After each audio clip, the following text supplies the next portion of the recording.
العلم هو النور الهادي والمفتاح لكل الخير من يريد الله به خيرا. السلام علیکم ورحمۃ اللہ وبرکاتہ. بسم اللہ الرحمن الرحیم. الحمد للہ رب العالمین والصلاة والسلام علی سید المرسلین وعلی آلہ وصحبہ اجمعین. عزیز طلبہ، ہدایہ خیرین جلد ثالث کا یہ سبق ہے. آپ کے سامنے اخیر لائن کی عبارت ہے: ومن اسلم 10 دراہم فی کر حنطۃ ثم تقایلا ثم اختلف فی الثمن فالقول قول المسلم الیہ ولا يعود السلام. صورت مسئلہ پہلے سمجھ لیتے ہیں. جی، صفحہ پلٹنے کی ضرورت نہیں، پہلے یہ مسئلہ پڑھیں. بیع سلم کیا کسی نے 10 درہم کے عوض ایک کر گیہوں کے عوض بیع سلم کیا. بیع سلم پیچھے بھی ذکر آیا تھا، قدوری میں بھی آپ نے پڑھا ہے. ثمن نقد دیا جائے، مبیع ادھار ہو.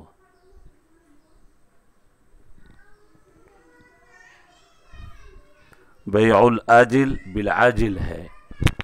ادھار کی بیع نقد کے عوض. ثمن پیشگی دے دیا جاتا، مبیع دین ہوتی ہے، ذمے میں باقی ہے. کسان کو ابھی سے اپنے پیسے دے دیا کہ بھائی گیہوں کے سیزن میں تم مجھے اتنے گیہوں دینا، اتنے کنٹل. ایک کر گیہوں کے بارے میں کسی نے بیع سلم کیا ہے.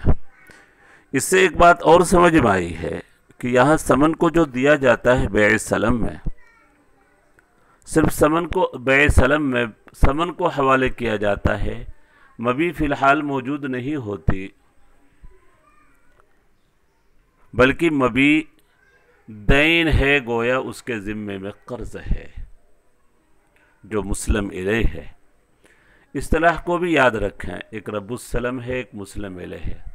ثمن دینے والا رب السلم کہلائے گا، اور مبیع دینے والا جو مبیع دے گا، گیہوں کا سودا جس سے ہوا، وہ مسلم الیہ کہلائے گا. دوسرے لفظوں میں بیع سلم کے اندر مشتری کو رب السلم کہا جاتا ہے. خریدار ہے وہ جو ثمن دے رہا ہے، اور جس سے سودا ہو رہا ہے مسلم الیہ، وہ در حقیقت بائع ہے جو گیہوں کے سیزن میں گیہوں بیچے گا. مسلم الیہ رب السلم کی اصطلاح بھی یاد رکھیے. اب صورت مسئلہ سمجھتے ہیں.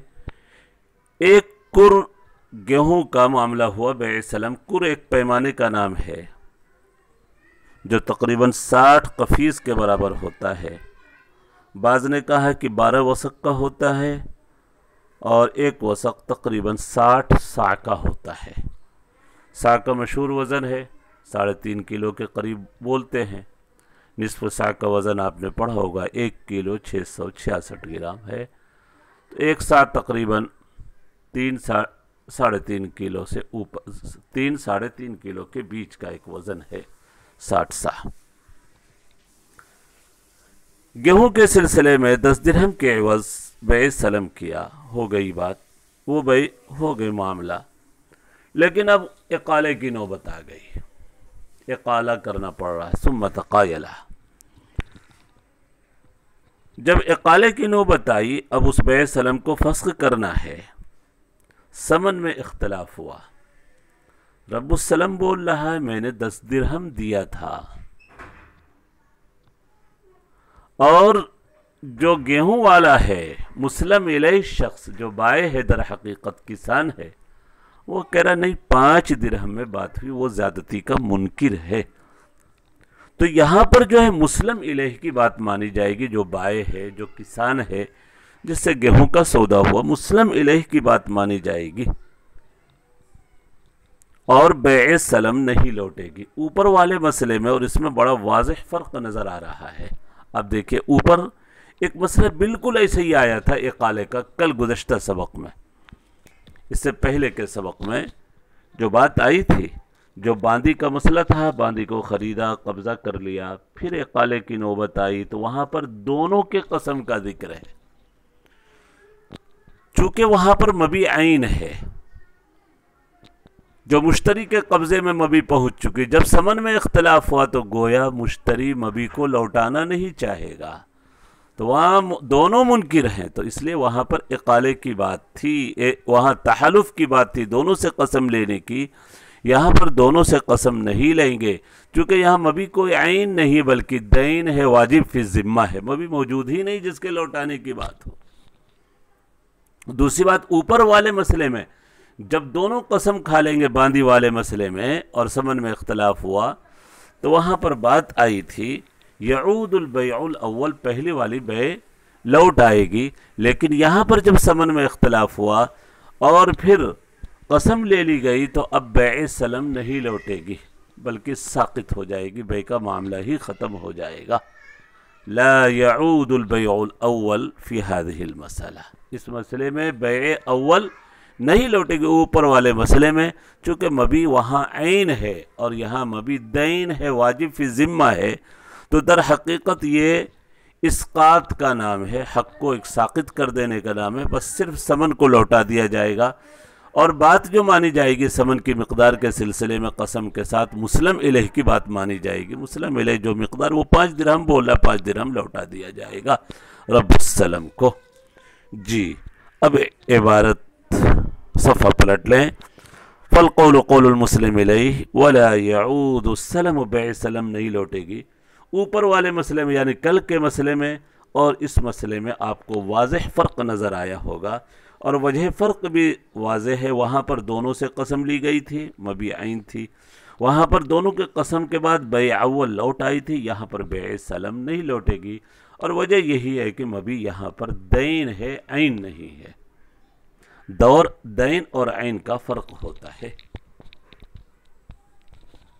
آگے کی عبارت دیکھیں اب شرح کی، لأن الإقالة في باب السلم لا تحتمل النقض، اس لیے کہ اقالہ باب سلم میں نقض کا، فسخ کا احتمال ہی نہیں رکھتا ہے، چونکہ مبی دین ہے واجب فی ذمہ، صرف ثمن کے لوٹانے کی بات ہے، لأنه اسقاط، اس لیے کہ یہ فسخ نہیں بلکہ اسقاط ہے، ایک حق کو ساقط کر دینا ہے، چلو جو گیہوں کے سیزن میں گیہوں لینا تب نہیں لینا ہے، ختم کر دے، یہ ایک اسقاط حق ہے، واجب فی ذمہ جو بات تھی اس کو ساقط کر دیا، صرف ثمن کو رب السلم کے حوالے کر دیا جائے گا، فلا يعود السلم، بیع سلم نہیں لوٹے گی۔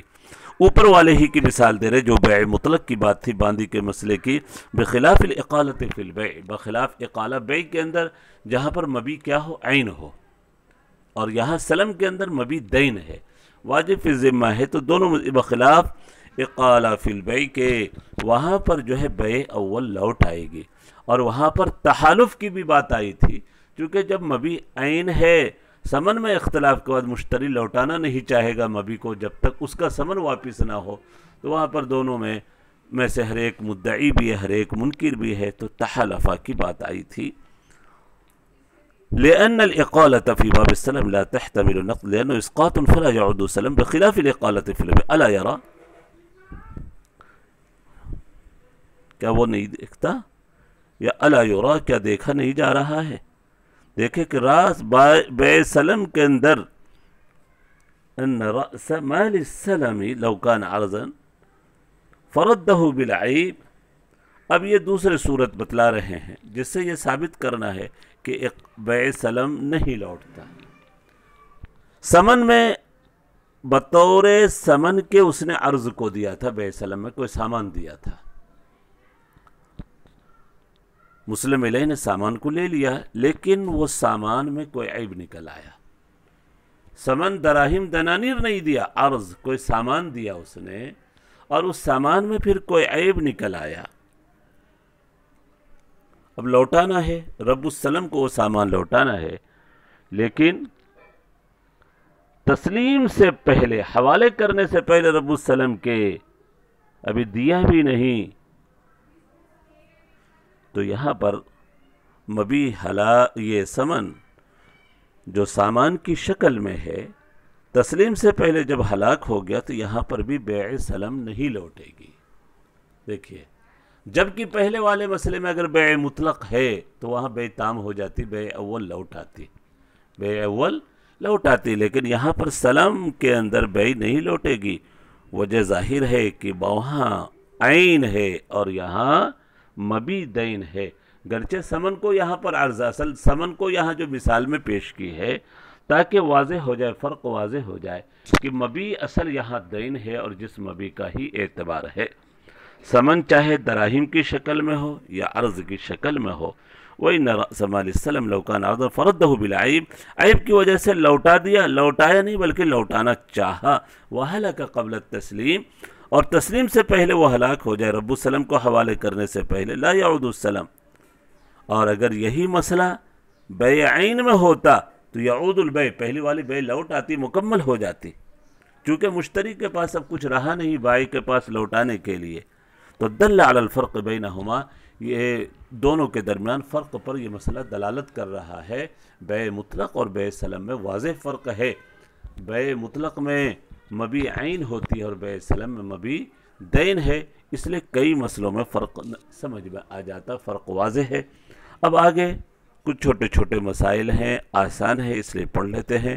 میاں بیوی کا مہر کے سلسلے میں اختلاف ہوا. عورت زیادہ مہر کا دعویٰ کر رہی ہے, مرد کم کا دعویٰ کر رہا ہے. ظاہر ہے جو بینہ پیش کر دے اس کی بات قبول کر لی جائے گی, اس لیے کہ بینہ سے دعویٰ روشن ہو جاتا ہے. دیکھیے وَإِذَا اخْتَلَفَ الزَّوْجَانِ, میاں بیوی کا مہر کے سلسلے میں اختلاف ہوا.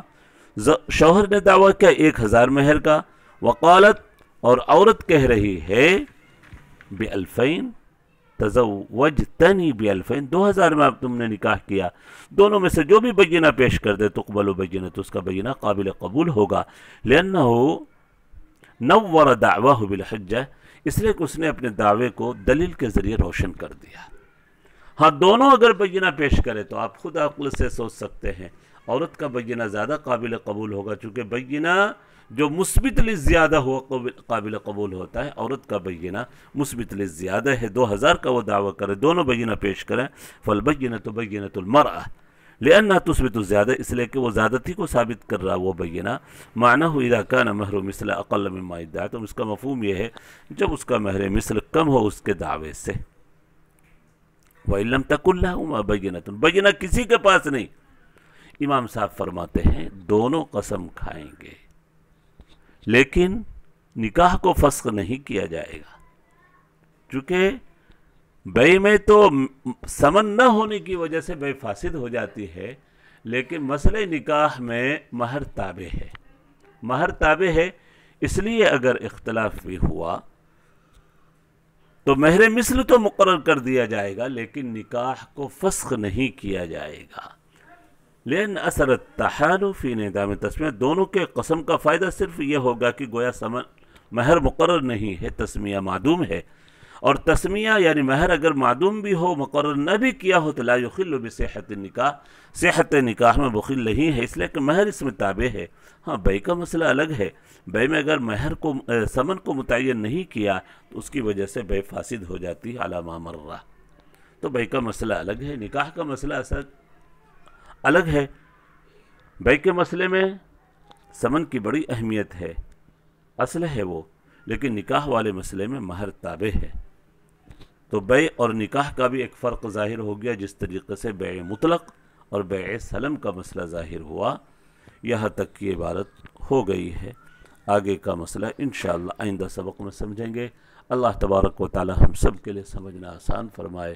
وصلی اللہ علی النبی الکریم. السلام علیکم ورحمۃ اللہ وبرکاتہ. السلام عليكم.